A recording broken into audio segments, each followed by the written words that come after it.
And so now we will pay homage to the Buddha and recite the Namo Tassa 3 times. Namo Tassa Bhagavato Arahato Sama Sambuddhassa. Namo Tassa Bhagavato Arahato Sama Sambuddhassa. Namo Tassa Bhagavato Arahato Sama Sambuddhassa. Today we are going to talk about Bojjhanga Sutta.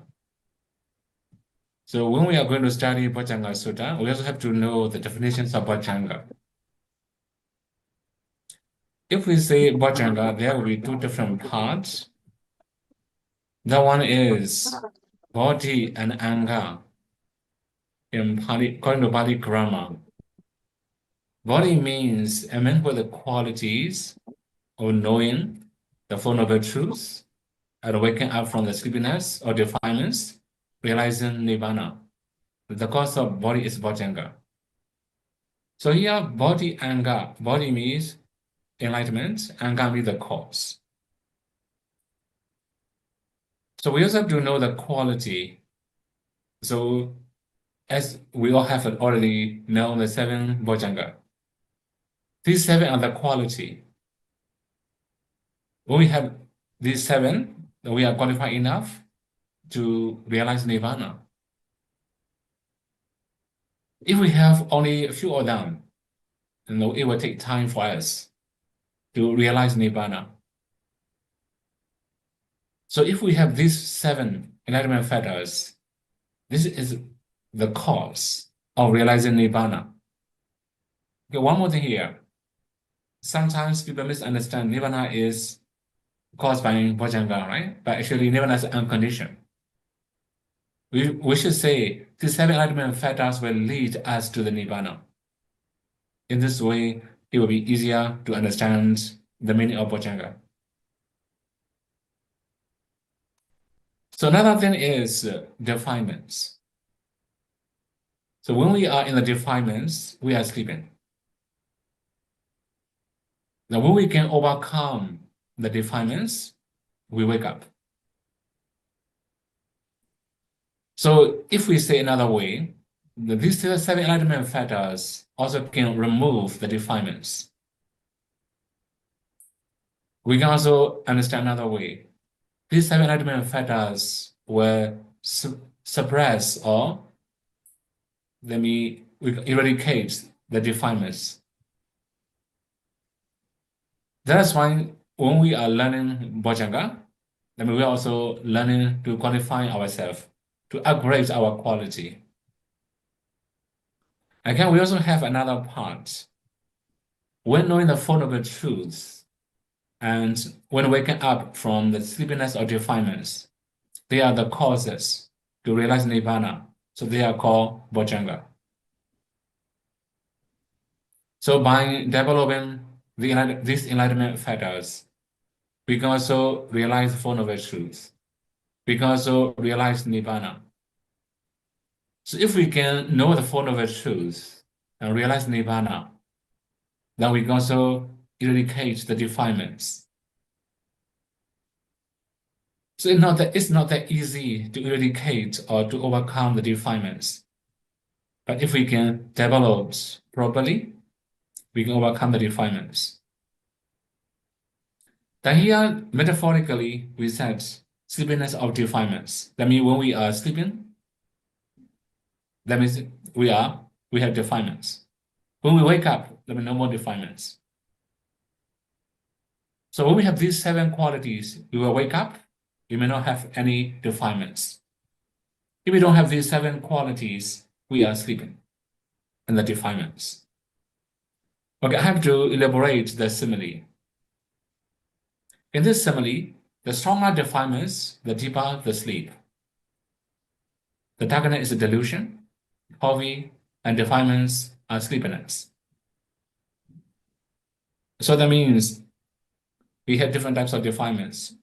For example, craving, greed, or sensual desire, or attachment.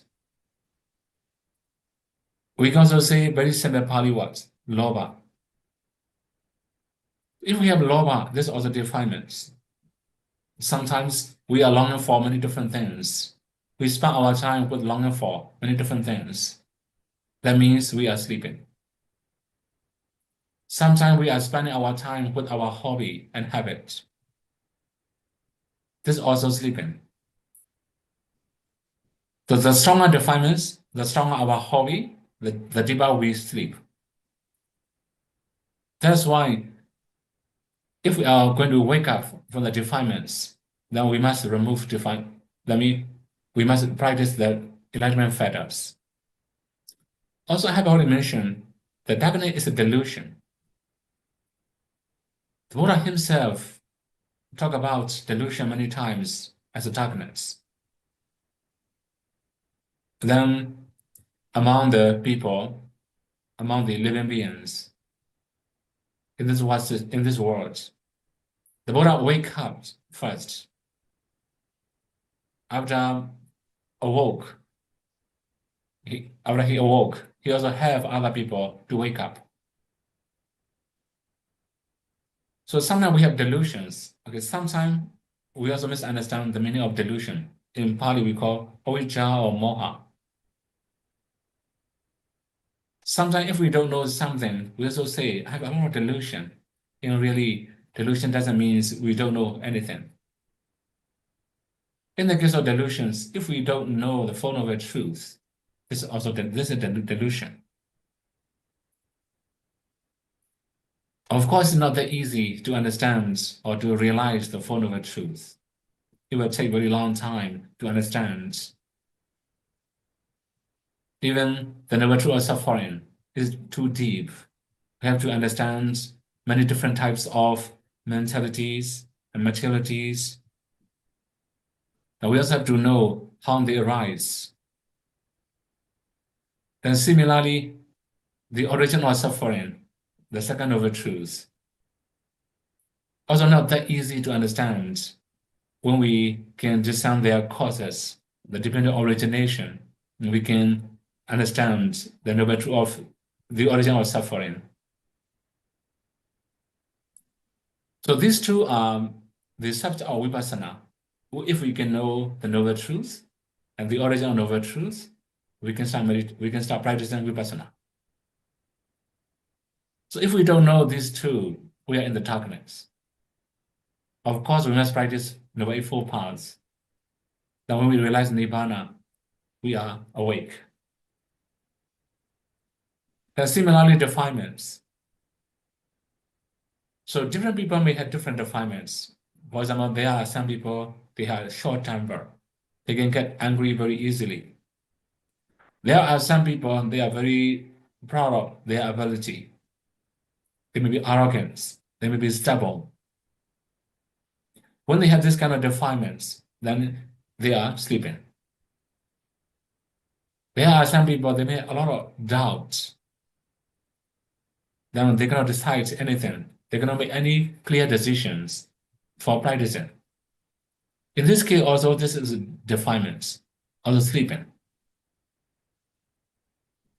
Actually, there are many different types of defilements we have. We also have different degree of defilements. Some defilements are so strong that it will cause breaking results. Some defilements are not so strong. That means it will arise only in our minds. It does not come up as action. Some of the defilements are just latent tendency or underlying tendency, underlying defilements. When condition arises, then it will come up. So in this case, any kind of defilements can be considered as a sleepiness.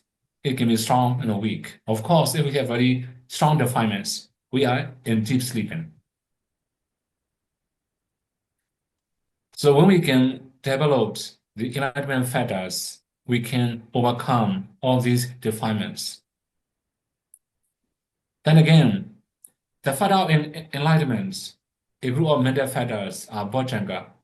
People with this quality are also praiseworthy. The Buddha himself had to practice systematically. Then he himself also experienced all these enlightenment factors. He himself also wake up from the defilements and hobby. He is also qualified enough, and that's why he was praiseworthy. He's also praiseworthy. So the main thing is these 7 enlightenment factors as a group were wake-ups. That means these seven enlightenment factors will help us to wake up. If we can wake up, we are praiseworthy. Buddha will praise us. The one more thing here, we have to understand something about Bojjhanga. I have already said Bojjhanga means what body mean, there are two body words, body and anger. Body means enlightenment. Anger means the cause. We can also say another way, body means enlightenment. Anger means the factors. These are the factors to get enlightenment. The Bodhisattva himself also practiced diligently. After that, he could also penetrate the Dhamma. He wake up. So all the things are his quality. That means the 7 enlightenment factors are his quality when he realized Four Noble Truths and Nibbana. Similarly, if we are practicing now, we are also closer and closer to Nibbana. So every single steps, every single improvement, we are closer and closer to Nibbana. So every day you may be mindful. This is the enlightenment factor of mindfulness. Then you may be closer to Nibbana. Every day you may investigate whether you are right or wrong, good and bad. Then it's also closer and closer to Nibbana. So that means when we have these 7 enlightenment factors, we are closer and closer to Nibbana. When we have very weak enlightenment factors, that means although it's weak, we are going towards Nibbana. When we have very strong enlightenment factors, we will go faster. So it depends on how strong our enlightenment factors, then we may be getting closer and closer to Nibbana. Contrary to that,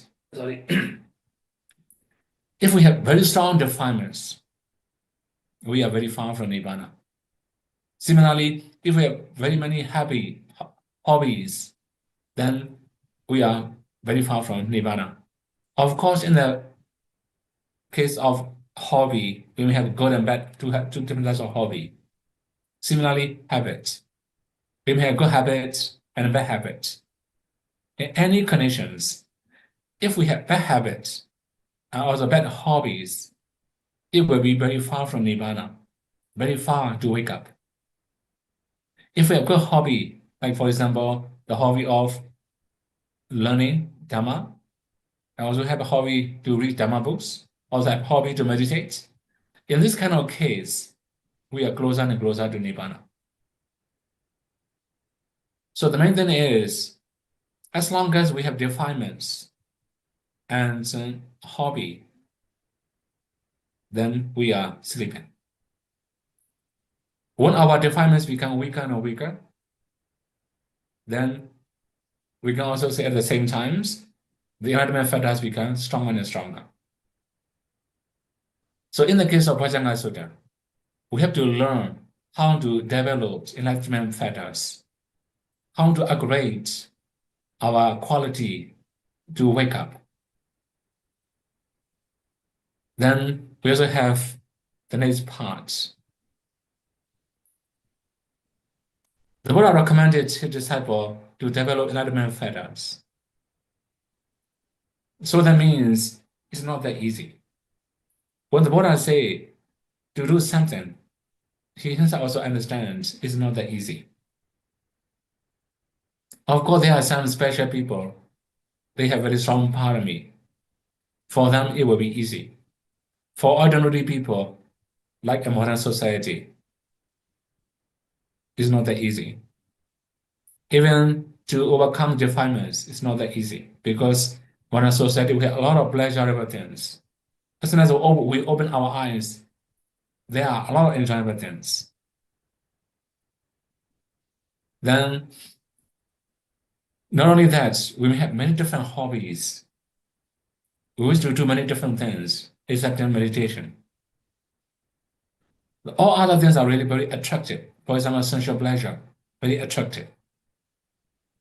Our hobby, it will force us to do this, to do that. Our habit also, when we have bad habits, it's really very difficult to change.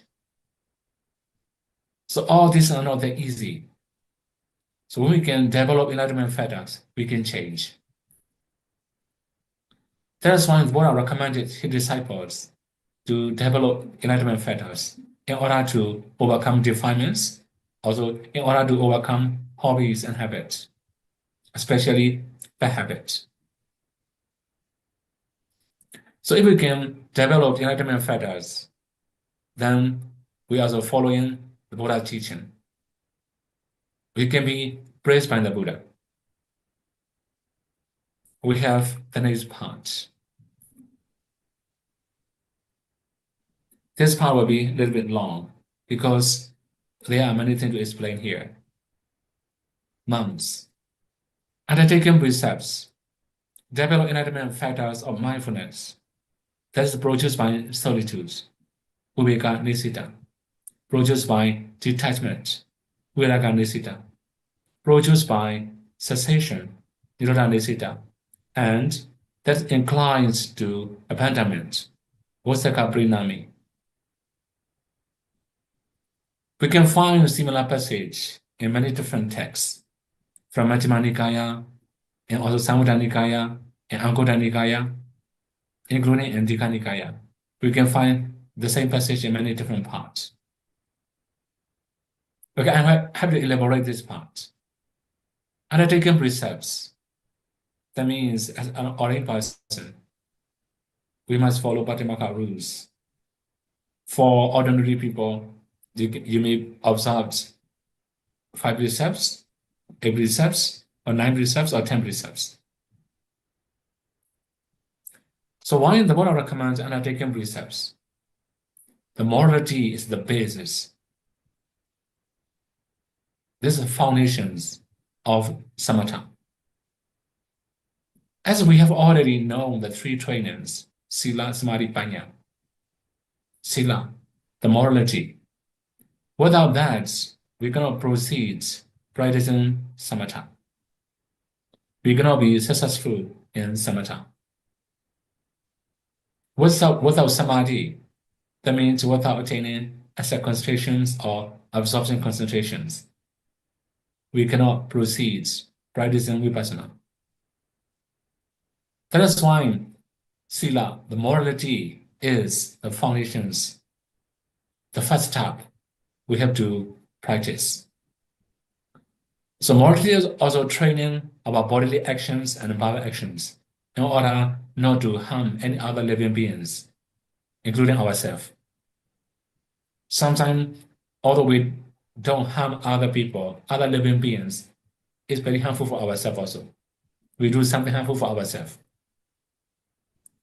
In the case of precepts, taking or undertaking precepts, that means we are not harming other living beings, we are not harming ourselves, bodily or verbally. This is called undertaking precepts. Of course, to train well, we also need good minds, concentration. When we have good minds, we have good speech, good actions. When we have bad minds, we may have bad actions and bad speech. That's why training mind is also important. That's why the second step is to train the mind to concentrate on the one object. So that is why the Buddha recommended undertaking precepts as a first. After undertaking precepts, we must develop the enlightenment factors. But here in this passage, I just mentioned only the first part. Develop the enlightenment factors of mindfulness. Actually, we can also replace other enlightenment factors here. The enlightenment factor of investigations, then the enlightenment factor of efforts, the enlightenment factor of rapture, and so forth. So when we go and read in the original sutta, we can find a similar passage for all the 7 enlightenment factors. The mindfulness, okay, what's produced by it? What's the producing cause of mindfulness? Also mentioned here, that's produced by solitude, viveka nisita. I should elaborate the meaning of viveka again here. We have 3 different levels of viveka. We can also say 3 different types of viveka. The first one is kaya viveka, bodily solitudes, or bodily seclusions. That means we must live alone. When we are going to meditate, we must have a habit of living alone. Now communicating with many other people. The modern community is very, very messy. Although we live alone, if we are telephone, then many people will call us, right? So switch off telephone to have for the bodily solitudes or seclusions. If we don't contact with anybody, if we don't have associate with many different people, then it will be better for improvement. The first one is important, kaya viveka, bodily seclusions or bodily solitudes. That is why whenever the Buddha talk about meditation, or Buddha also mentioned aranya katanawa, rukamula katanawa, sunyagara katanawa. Living in the forest, living under a foot of a tree, or living in seclusion or quiet place. So this means we must be in the seclusion, in solitude, without communicating with many other people. Second one is mental solitude. In this case, we must know only one object. That means meditation subject. So we can say one single object all the time. In the case of anapanasati, when we are practicing anapanasati, we must keep knowing anapanasati in any conditions, in every posture. If our mind can keep knowing one single object, this means we have mental solitudes or mental seclusions. It's not that easy to know one object. That's why Buddha also recommends. Right? For example, whenever I conduct meditation retreats, they prefer following many different things, right? Whether they can know their body or not. Right? They may ask many questions. To know breathing all the time is not very easy. Not only that, it's not very interesting. If we focus all about the body, there are many things in the body. It's very interesting. That's why they don't wish to do only one thing, one single thing. They don't wish to do many, very messy things. So if we can make very simple minds, keeping on the very single object, then in this case we can say mental solitude. So when we have mindfulness on one object, that means we are in the mental solitude.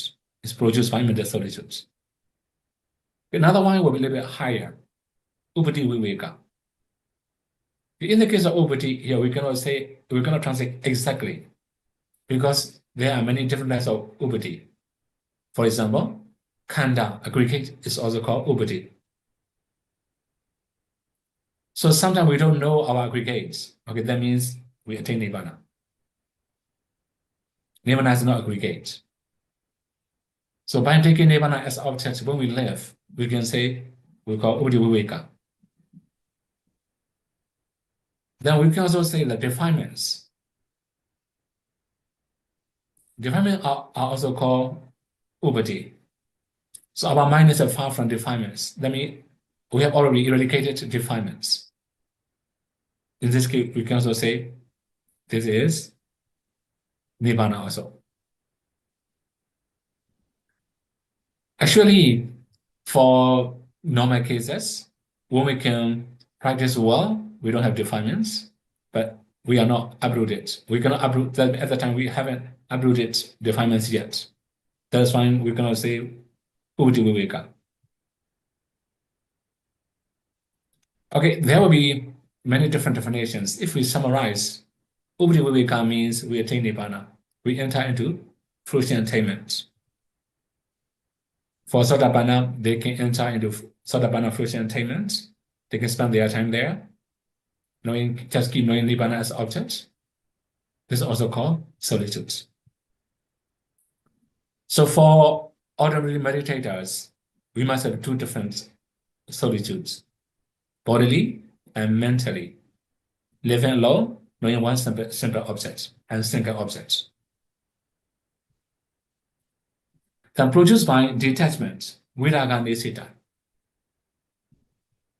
Actually, detachment, always very easy to say, right? But not that easy to practice, to have detachment.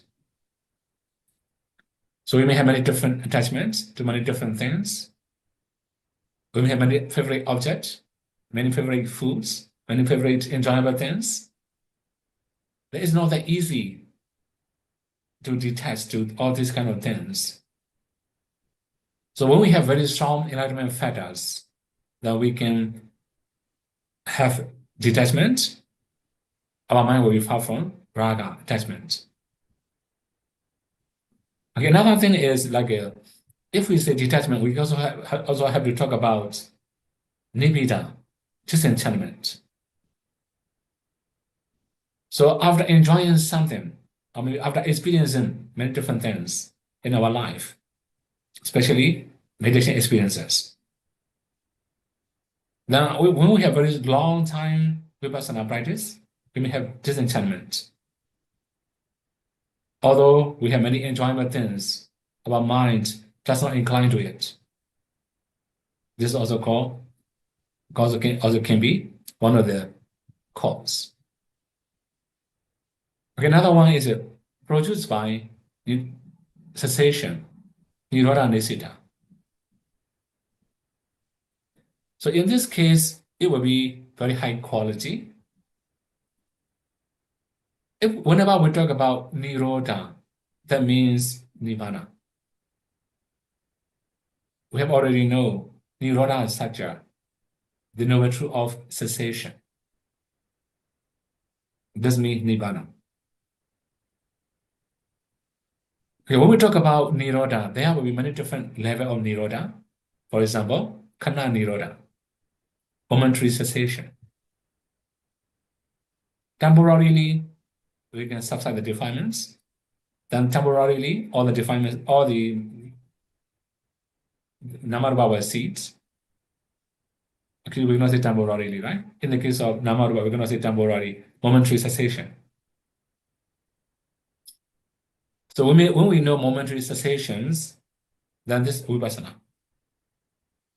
When we know ultimate cessation or complete cessation is nibbana. So in the case of enlightenment fighters, it can be either one. In the vipassana, we can also know momentary cessation. But when we attain path and fruition knowledge, we can know complete cessations or ultimate cessation. Then we have the next part. That is it. Inclined to abandonment. Yeah, in the case of abandonment, there are many other explanations. In Pali, we call Vahosaka Prinami. When we say Vahosaka, actually there are many different types of Vahosaka. Some Vahosaka will be very high quality. Okay, the first one is substitution.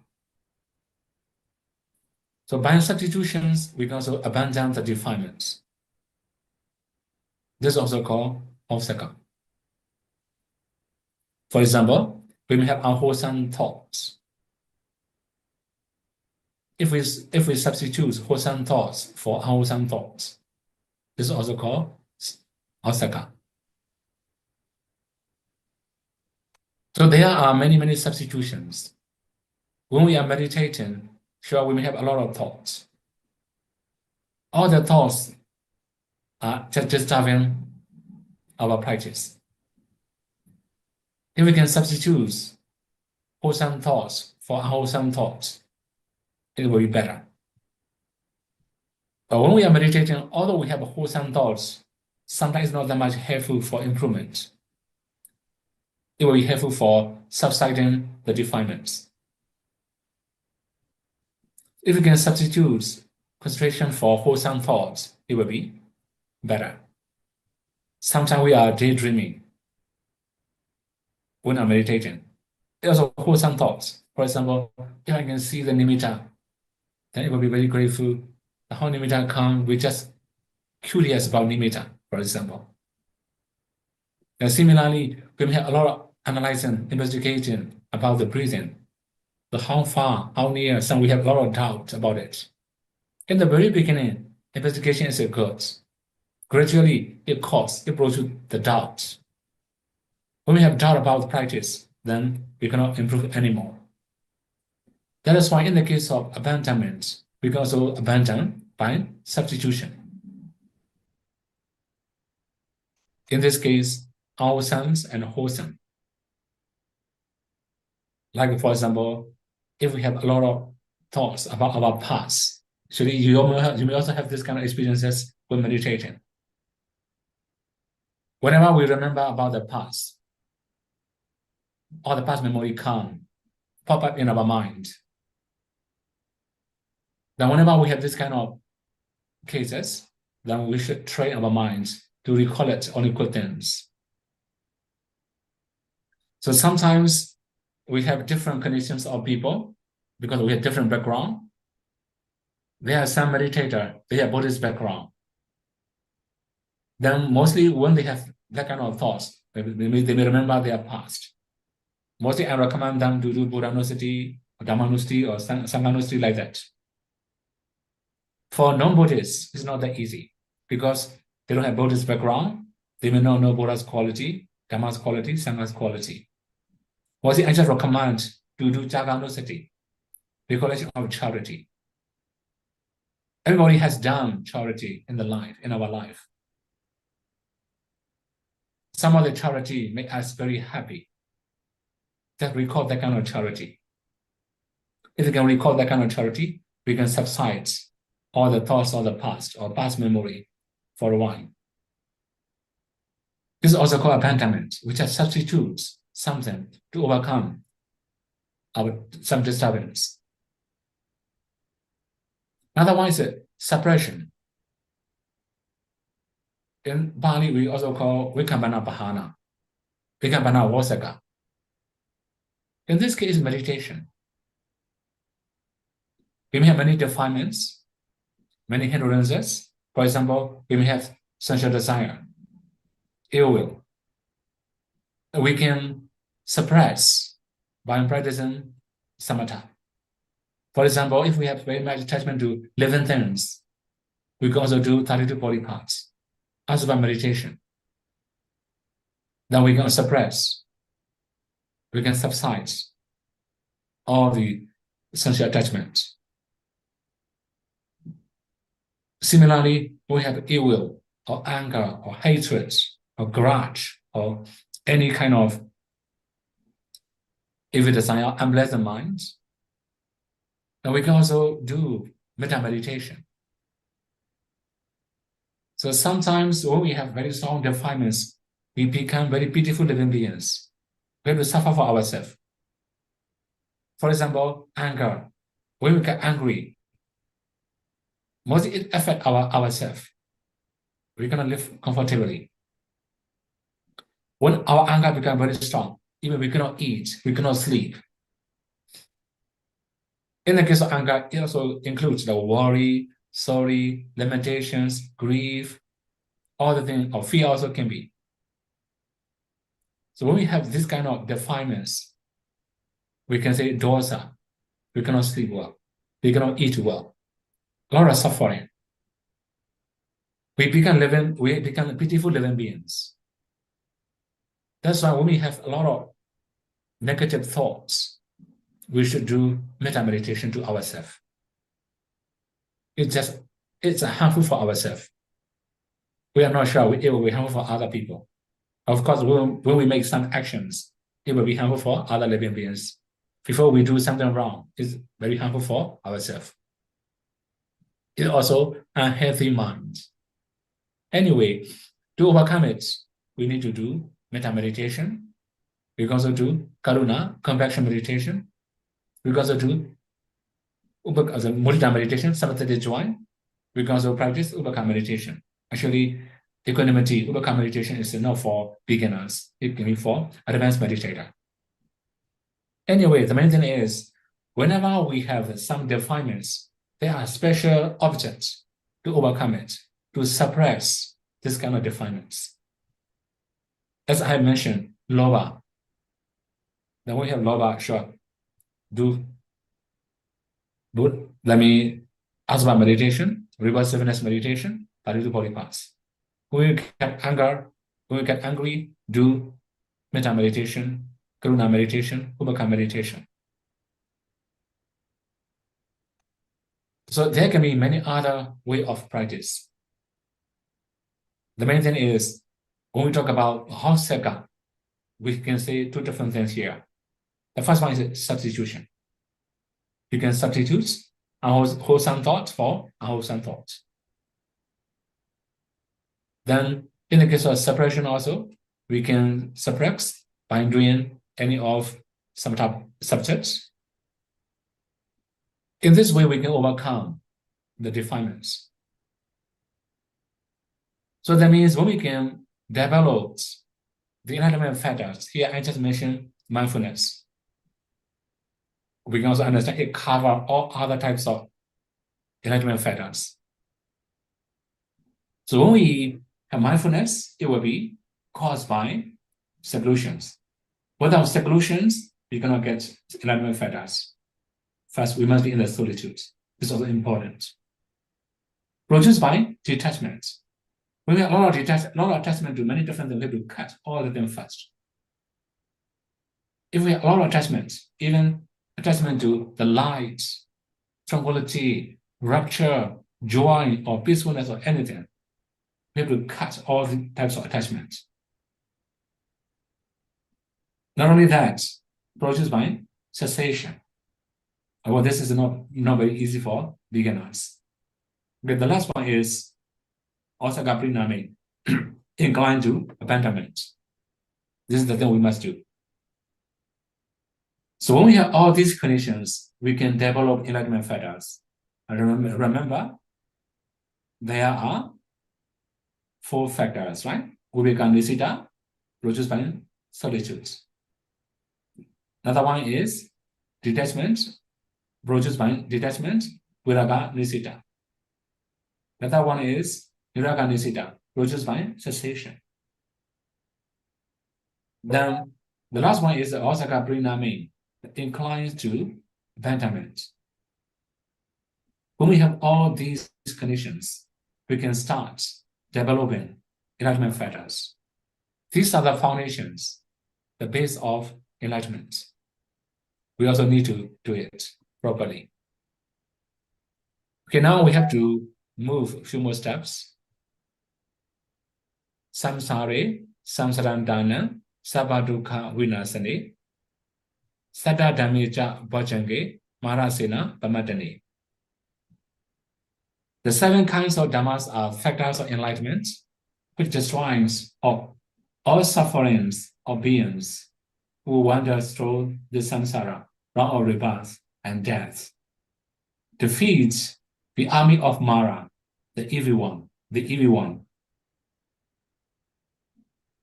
So here in this case, we also have to know something new. So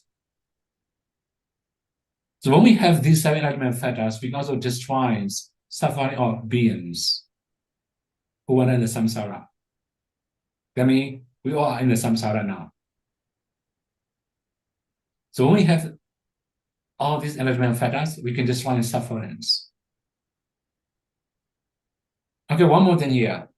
We may have many different levels or many different degrees of suffering. Some of the suffering are very simple means visible in our daily life. When we feel sick, then this suffering, very easy. Then Some of the suffering are invisible.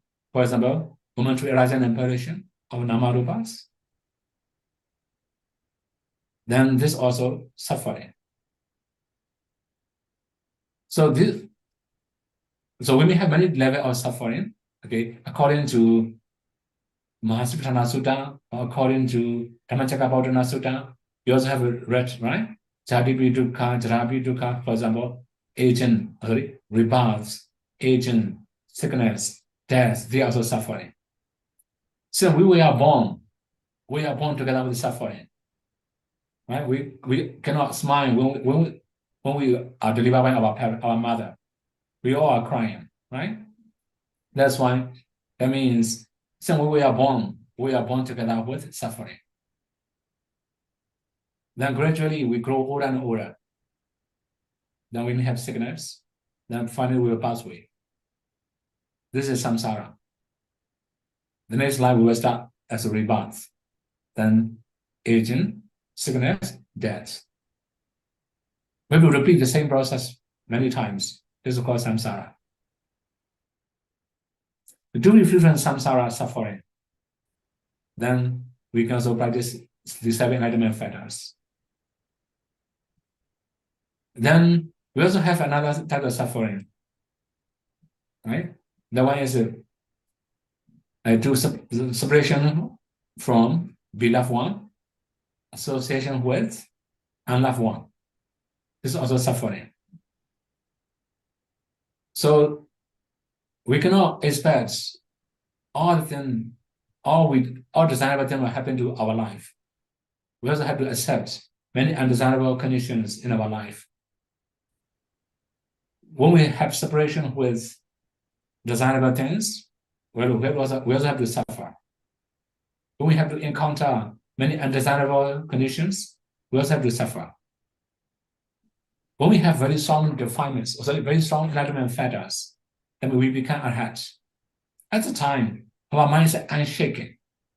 Unshaken means although we encounter undesirable things, it cannot be any distress. It cannot depress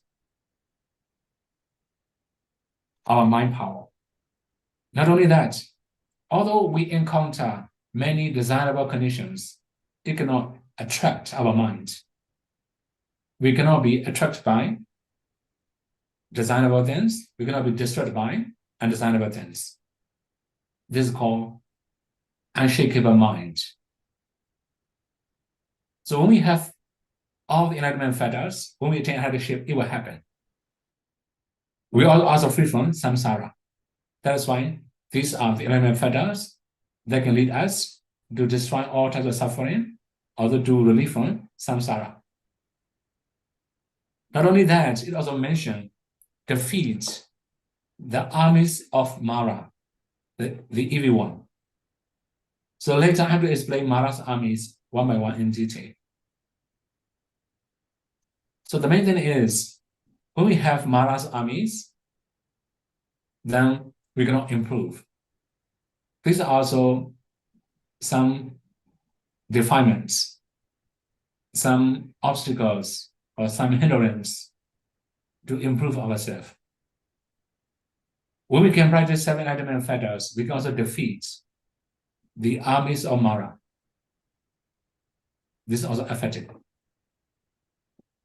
Sometimes people also ask, Mara means, what kind of Mara? This is living beings, or this is just defilements?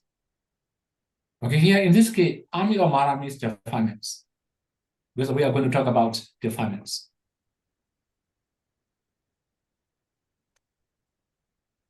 Bojjhitawa, Yejime, Saddati Baba, Mutta Kuttama, Ajati Majara Pyati, Amatan Nibaya Gada. Having realized the seven dhammas, those persons were liberated from 3 kinds of worlds: sensual worlds, material worlds, and immaterial worlds. We have gone to Nibbana, where there's no birth, no decay, no sickness, deathless, and fearlessness.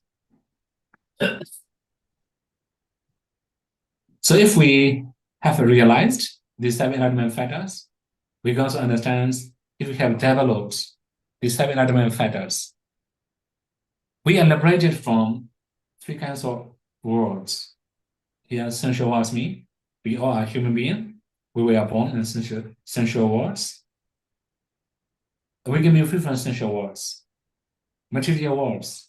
When we attain jhana, then when we can enter into jhana in our near-death moment, we can be reborn in the Brahma worlds. Then we can say material worlds. When we can attain immaterial jhana, and when we can enter immaterial jhana in near-death moment, we can be reborn in the immaterial worlds. This is also called immaterial life, immaterial existence. So we can be free from any kind of existences like that. So that means we don't have any life. Our life will be over. No more suffering in the samsara. Then he also mentioned they have gone to Nibbana, where there's no birth, no decay, no sickness, deathless, and fearlessness.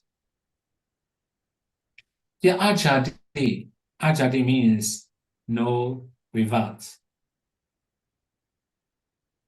So if we can enter Nibbana, no more revolt.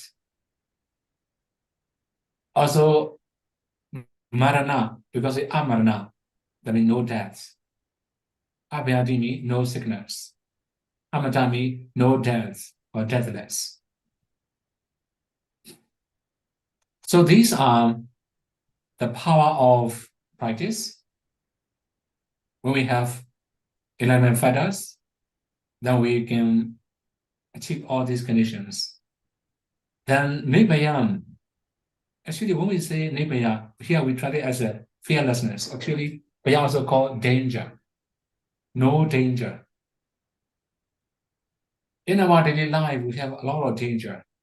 Internal danger, external danger. Sometimes some of the danger come from our inner desire. That's why we have to be free from inner danger. Then, similarly, some of the danger come from external. It can be natural disaster. It also can be any living beings. We have a lot of danger. But when we can attain Nibbana, no more danger. We are in a safe place. We are in a safe and a secure place. That's why these are the power of 7 Enlightenment factors. Today we can introduce only the first part. Okay, so now 1 hour already, right? Okay, maybe tomorrow I should continue the next part. So today we just introduced the first part of Bojjhanga. Actually, all these stanzas today I recite or I mention in the slides are composed by Myanmar scholar according to the commentary. So in every single daily chant, we have 2 more stanzas in Myanmar. These 2 stanzas are composed by Myanmar scholar. They may read the commentary and also they just introduce the Parita. Now, Bojjhanga also can be Parita, protection. Bojjhanga also for development. We have 2 different ways. We can also chant for protections. We can also do development. We can also practice for our improvement. So that will be very useful for practitioners. That's why I choose this one. Okay, so today we have already learned the first part, the power of Bojjhanga, also the foundations of Bojjhanga. If we have very strong foundations, we can start developing Bojjhanga. If we can develop Bojjhanga when they are powerful enough, we can also experience deathless Nibbana. May you all be able to practice the 3 trainings and may you all be able to realize the final cessation and not suffering. Sadhu, sadhu, sadhu. Thank you, Sarah, for your teachings today. Sarah, can we proceed to the question and answer session? Okay. Okay. Dear Dharma brothers and sisters, if you have any questions, you may raise your hand and Brother Jiang Hong will bring the mic to you. or you may also send your questions via the Zoom chat. And for participants online, you may send your question by Zoom chat as well.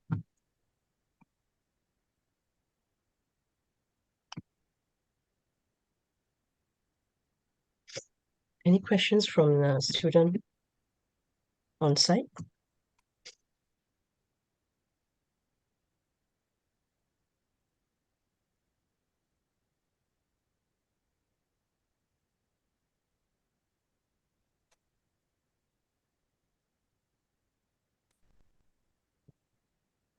Thank you, Sarah.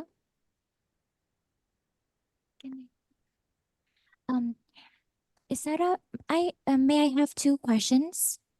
The first one is how to efficiently stop or slow down the process of wandering mind. Will the command of the mind stay on the breath object possibly work? And the second question is, a lot of people have negative mindset. So will self-affirmation help to inspire a student to uplift or empower our minds during the process of meditation? For example, like I will attain stream entry or nibbana in this very lifetime, or I will attain the nimitta or the first or second meditative absorptions. Will those kind of self-affirmation will help us? Thank you, Saido. Okay, the first one, right? The first one is, can you repeat the first one? The first one is? Yes. How to slow down or stop the Slow down process thoughts. of Okay. wandering mind, so to help Okay. the mind stay on the object of meditations. So actually, And will the then, command? Yeah. okay. So one more thing is that relax.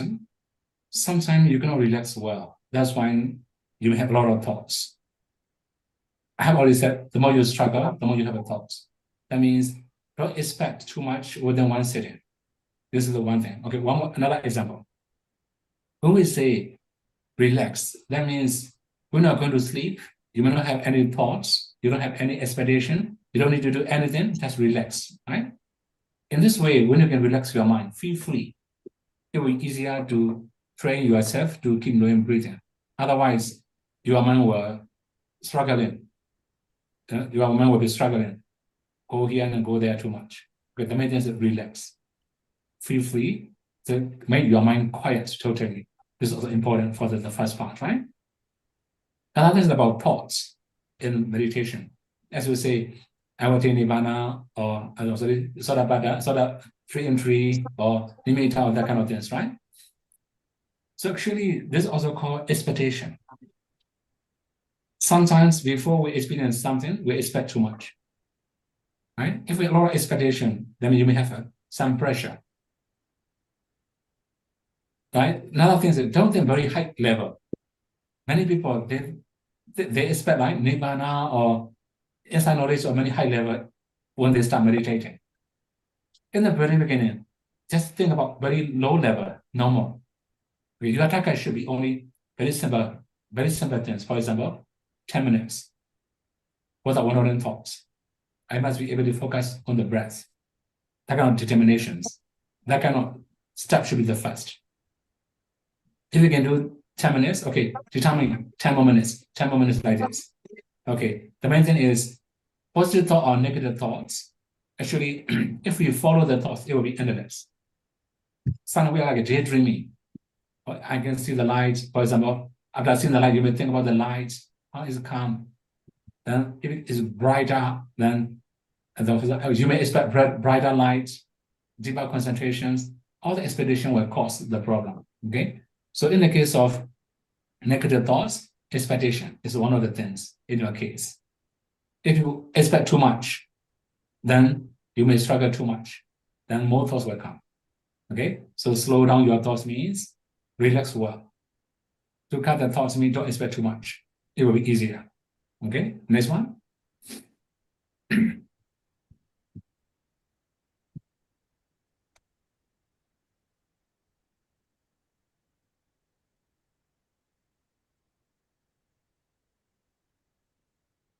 Any questions from the participant?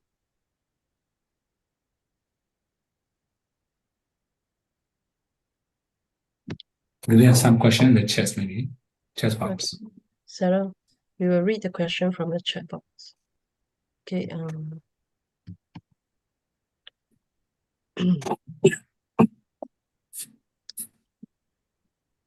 Ondami Sayadaw, please Sayadaw advise, to what extent does the purity of one's precept influence one's precept to achieve enlightenment?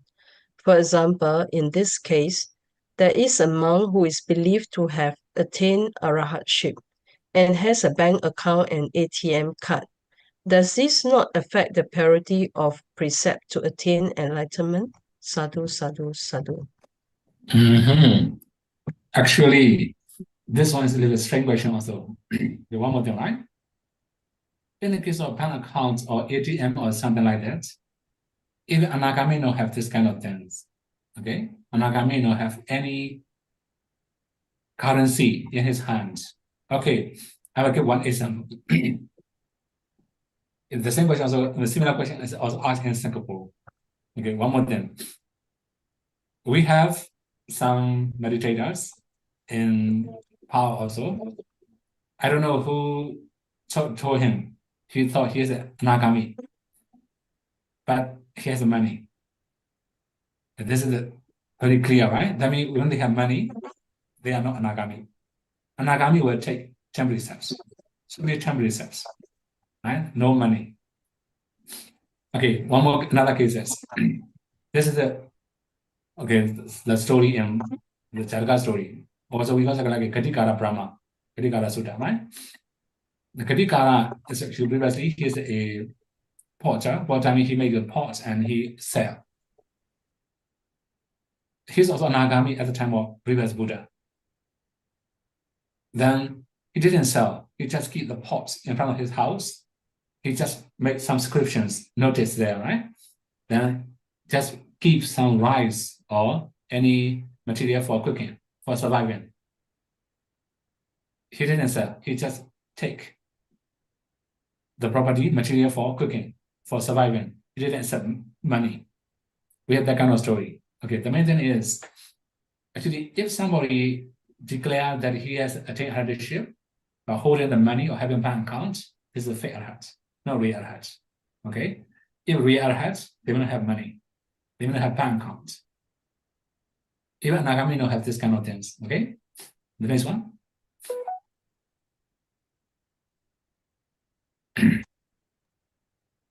The next question is a Vietnamese question. Could Vietnamese interpreter Bante help to translate?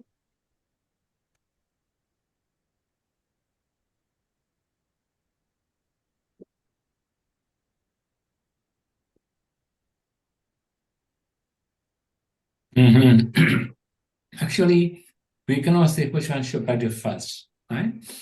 Then it depends on the condition. We have different angles of practice. Okay, later I have to explain by group and group. Okay, the people here said mindfulness. Okay, if we say which one is more important, the key player is mindfulness.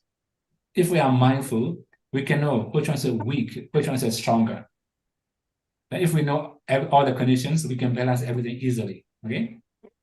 So for Enlightenment fetters, we have different grouping for different conditions. That's why we cannot say which one should be first.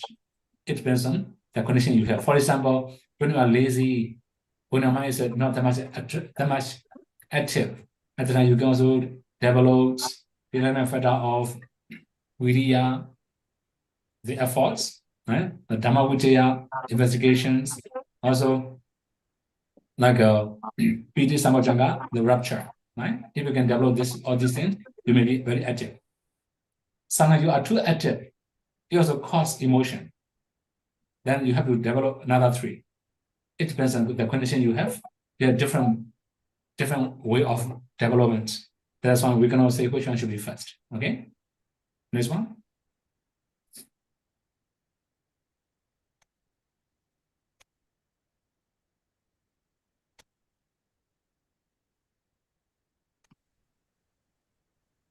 Ondami Sayadaw, could you please share the ways to strengthen our mindfulness? Thank you. Sadhu, sadhu, sadhu. Okay, later when we talk about Sati Sambhojjhanga, we have to explain all the things. Okay, briefly, if we have to strengthen our mindfulness, we must be in the quick environment. Now, we must be some people, that means some Venerable people, right? She has very strong mindfulness. We can emulate the way they practice. Because of us, some advice from them, this is the way, right? It's been about the way we live, who we associate, that there are many different conditions of strengthening mindfulness. But the main thing is you must have willingness to strengthen your mindfulness. So sometimes our mind inclined to many other things, not very that much interested in meditation. At the time, we're going to strengthen our minds. Okay, next one. Vietnamese Sayadaw, so for lay practitioners, we could also practice Bojjhanga factors. Sadhu, sadhu, sadhu. Yes, there's also can practice Bojjhanga factors. Actually, Bojjhanga factors can be for every meditators. Okay, next one.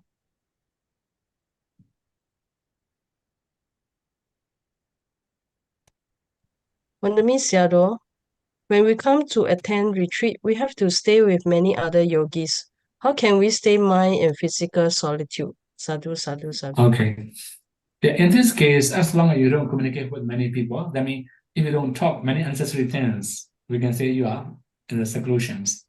If you have a lot of talks, then there will be disturbance, right? Mostly we recommend to keep quiet or not to talk too much. If necessary, you can speak something, right? Just briefly, sharp, right? Only important part talk about. After that, don't talk too much. It will be easier. What about the seclusion or solitudes?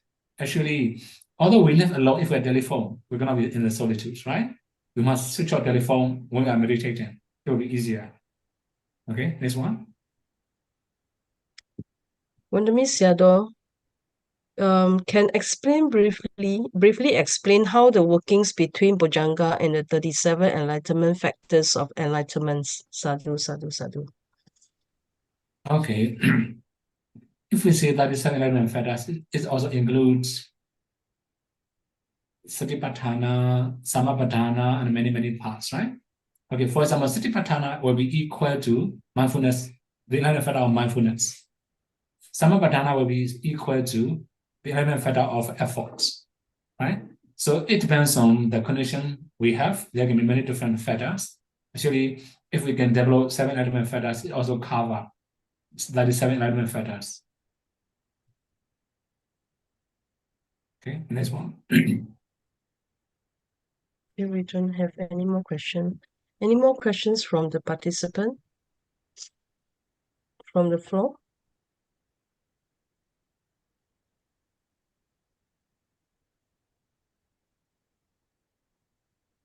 Okay, if you have any question, you can also send to the chat group, the Zoom chat. Okay. Bante, what does it mean for the lay people to practice Nirodha Nisita? What is it? The question is? For lay people, for unenlightened people to practice Nirodha Nisita. Nisita. Yeah, but what does that Nirodha mean? For cessation. For unenlightened people. Yeah. So actually, I've already talked about Nirodha as a two different Nirodha, right? Momentary variation, momentary cessations. We can also say complete cessation. For about ordinary meditator, it can be momentary cessation. That means like when we can practice Enlightenment variation knowledge, then we can see only variation states, cessations of nama rupas, right? And then we can say momentary cessations. In Vipassana, you can experience. In Samatha, you cannot experience the one. Even Viveka also, some Viveka can be experienced only in Vipassana, only in part and fruition knowledge, right? So it depends on your conditions. You may experience different level of Viveka or Nirodha, okay?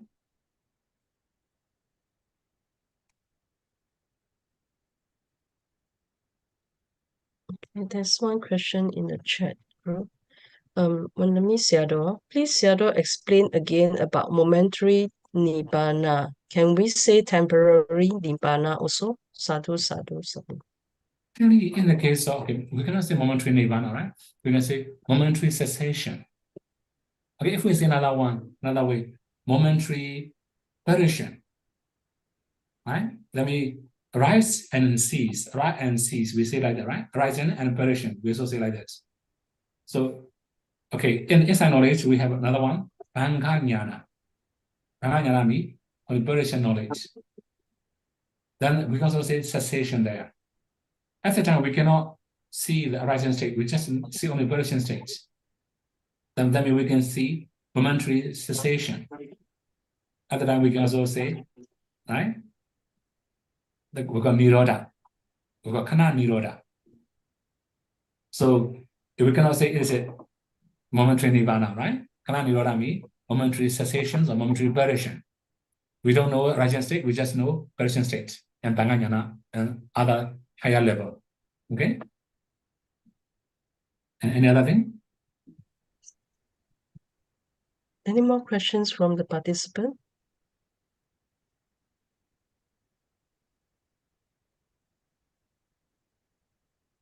Yes, Sayadaw, may I have one more question?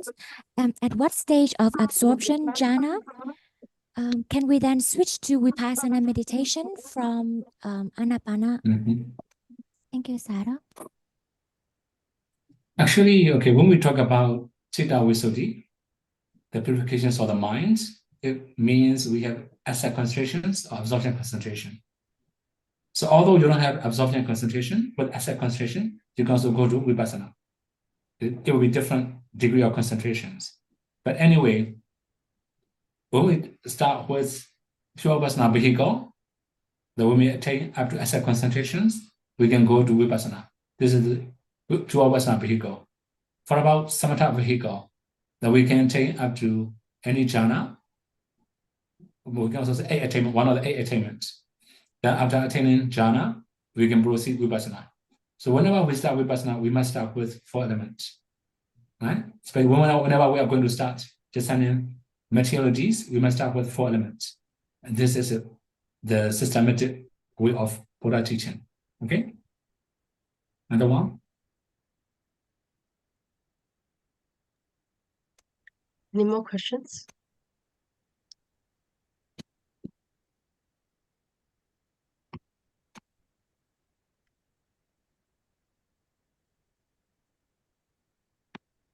Any more questions from the participants? Raise hand. One raise hand. One raise hand. In the Zoom. Okay, so just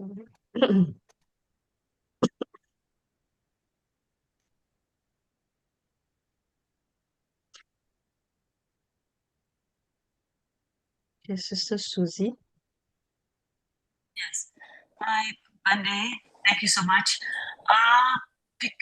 The metta meditation, isn't that after the jhana stage? So if without even the nimitta state yet, how do I do the metta meditation and how will it be effective? I'm doing it, but I felt like, for me, it's like instead of saying, oh, the being and like that, for me, I'm like trying to do it like people who I respect, same sex, same gender. And then I go to someone who I love, and then I could go to the person who I have problem with even, going to, and I'm doing like more into the feeling like, instead of reciting it. I'm doing it, I feel like I'm coming down. I don't know, is it really effective or not? Is it a correct way doing it? But I am, for myself, I'm coming down by doing that. So. Okay. So although you don't attain jhana, you can practice vipassana. You can practice metta, it doesn't matter. The main thing is that you must have very strong feeling in your mind. For example, when we say, hold me, may I be free from danger, you must really see yourself free from danger. You must really feel it. In this case, we can say you have metta, right? Similarly, when you really metta to other living beings, as you say, respected person or your own sex and other people, right? It should be the same. You must feel very deep metta in your mind. You must really wish them to be free from danger, to be free from mental pain, physical pain, and so forth, right? I mean, it's the mind. Metta does not come from the mouth, be careful, right? Come from the heart. So try to have deep wish, strong wish for them. It will be more effective, more beneficial. Also, you can also calm down your mind easier. Okay? Any other question? So if the person you are trying to send metta and then saying, and then marriage to the guardian of the person or like that, plus sending the metta. But if that person is trying to harm you, is that like us thinking that this person to be, happy and healthy, would it be a danger to you again? If that person is trying to harm you. So I get confused at that stage, even though I could send metta in my mind, I wasn't sure is it supposed to or not. Okay, so sometimes, some dangerous people, so we cannot avoid. In this case, metta also cannot affect that easily. Now that our mettas are not so strong enough as ordinary people, right? When your metta becomes very strong, like a Buddha, for example, right? He can defeat everything because very strong metta. This is his case. For ordinary people, we don't have that kind of metta. So sometimes a little bit risky, a little bit danger. We should avoid that kind of people. At the same time, we can also do metta. Okay, as long as we don't have evil mind toward that kind of people, it will be fine. Okay.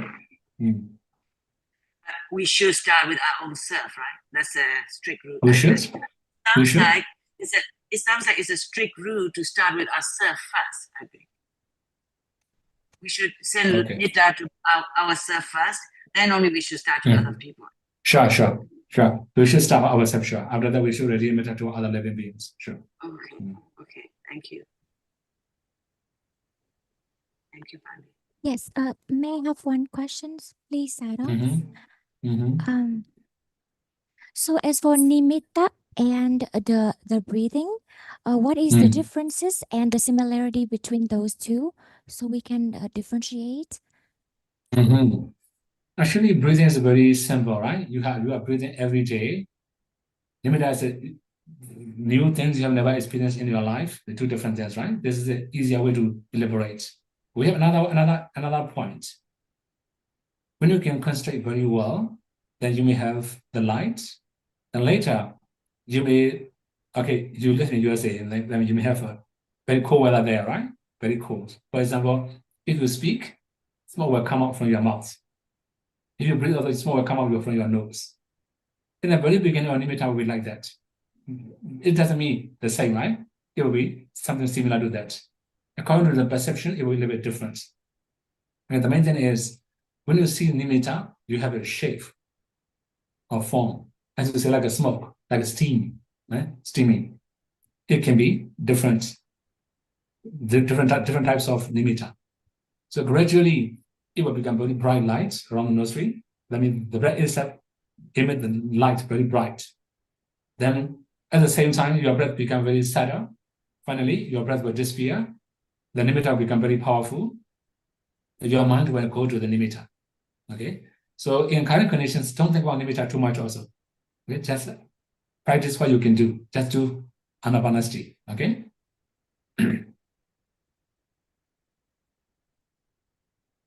Thank you, Saro. And as for, may I have one more question? As for the nimitta, the breathing is created by the mind. And for some people, they imagine like the light all over their body, or the nimitta is actually in front of their nostril area. That is created by the mind after we focus on the meditation, like the breathing object. In the case of nimitta, we cannot create. If we create or manipulate, right, we cannot maintain very long time. Okay, particularly, you can also close your eyes, imagine some shade around your nostril, some smoke around your nostril. How long you can maintain? Within a few seconds, disappear, right? If you create something, you cannot maintain. This is a fake one. If a real one, it will last long. This is very, very clear. Another things, we cannot say it is created by mind, right? We cannot say it's produced by mind. We call Citta Rupa, mind produce. So when our mind becomes very calm and quiet and stable, then it will produce the light. This is also produced by mind. We're going to say create by mind, right? Produced by mind. So again, nimitta also produced by mind. When our mind becomes very calm and stable, it will produce nimitta. Okay? So we can say mind produce. We're going to say create. Okay? Another one?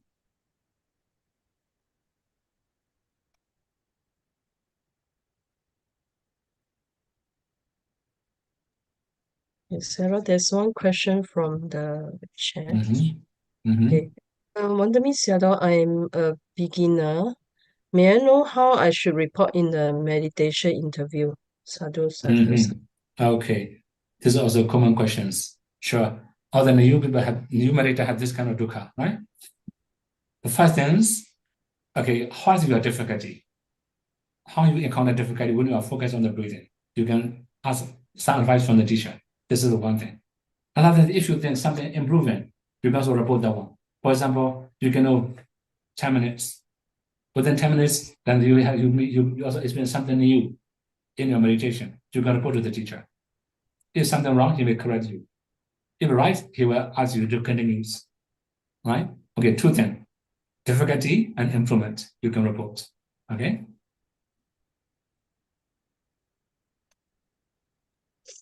The next question, Wandami Sayadaw, when focused on the breath at one point, I feel very tense over my head. Did I practice correctly? Sadhu. If you feel too much tense around your head, then you are using too much effort.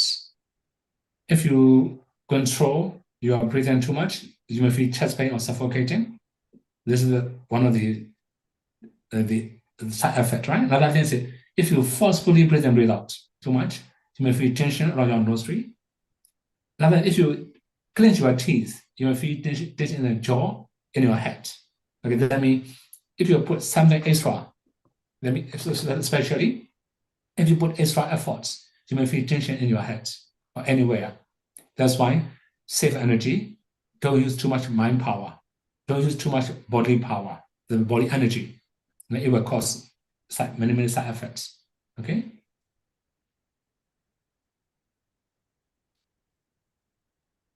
Any more questions from the participant? Yes, I have one more, please. Yes, Saro, may I know if is nimitta arises and fall, like the impermanence character of nimitta, or it's just a permanent thing that we can just concentrate on that? Okay, one more thing, right? Yeah, in this case, I should talk about two different conditions, right? The first one is concept. Another one is ultimate reality. When we talk about rising and perishing, or rising and falling, in this case, it should be ultimate reality. For example, mentalities and materialities. In the case of concepts, we don't use rising and perishing or rising and falling. Okay? For example, a house. If we say a house, that means it's the combinations of many material, okay, brick, cement, wood, and PVC, or glass, or many different things combined together, we call house. Then if we say house, we're going to say rising and perishing. Of course, if we can know house as temperature, produce, materialities, we can say nature to anatta. Rising and perishing, impermanence, suffering, non-self. Okay? So in the case of breathing, or in the case of nimitta, we don't recommend to contemplate that as impermanent, suffering, non-self. Okay? This is a wrong way. So we don't think about rising and perishing in nimitta also. Right? Another thing?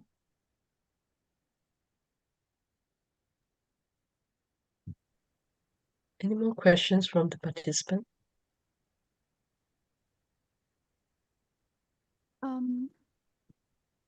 Hello. Okay, I have Sister, one please. question, Sayadaw. Thank you, Sayadaw, for your teaching today. As a beginner meditator, how can I overcome falling asleep during meditation? Thank you. Okay. Actually, you may have a difficulty in the first 3 days, and then you just started today, right? The first 3 days, you may encounter many difficulties. The first difficulty is the thoughts. You may have a lot of thoughts for a beginner. This is normal. Another, you may feel a lot of pain. It's normal. You may feel drowsy. It's normal. After 3 days, you can overcome. Okay, in your conditions, if you feel drowsy too much, you can slightly open your eyes, keep knowing breathing. When you can overcome drowsiness, then you can close your eyes again. This is also one of the way, right? Another thing is just stand up, keep your eye closed, focus on the breathing. When you stand up, you have to balance your body, and you may not feel drowsy that much. Especially when you have a little bit more efforts, you may not feel drowsy. Okay, that's why maybe make a little bit more efforts or slightly open your eyes, then you can overcome drowsiness. Another thing is sleeping time. So you must balance your sleeping time also. You might have a schedule, right? So just follow all the schedule. If resting time, walking meditation or lying down, you can do one of these two. Okay? So after 3 days, you can overcome this problem. Yeah? Any other questions from anybody? There's one question, Sayadaw. Wonder Miss Sayadaw, I cannot sit 1.5 hours as beginner. How should I do? Sadhu, sadhu, sadhu. Okay. If you cannot sit, you can stand up.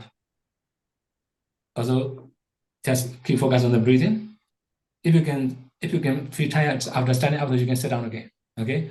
When all meditators are sitting, then okay, you can do standing or sitting. But when all the meditators stop meditating or stop sitting, you can also do walking meditation. If you can balance your posture, you can overcome this problem. Sometimes when we sit, we have to use very little efforts. We can concentrate well. When we stand up, we have to use more efforts to concentrate.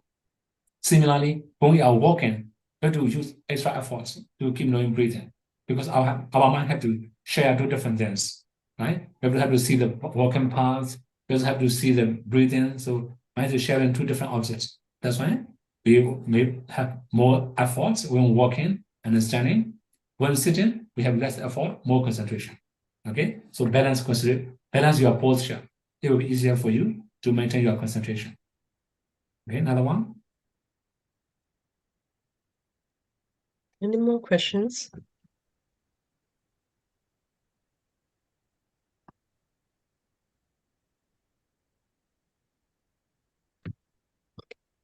Sayadaw, if there's no more question, we proceed to close the session today. Okay. Okay. Sadhu, sadhu, sadhu. Thank you very much for your valuable teaching today, Sayadaw. And thank you, our interpreter Bantes, for the translation. May we invite Sayadaw to lead us in making aspiration and sharing of merits. Okay.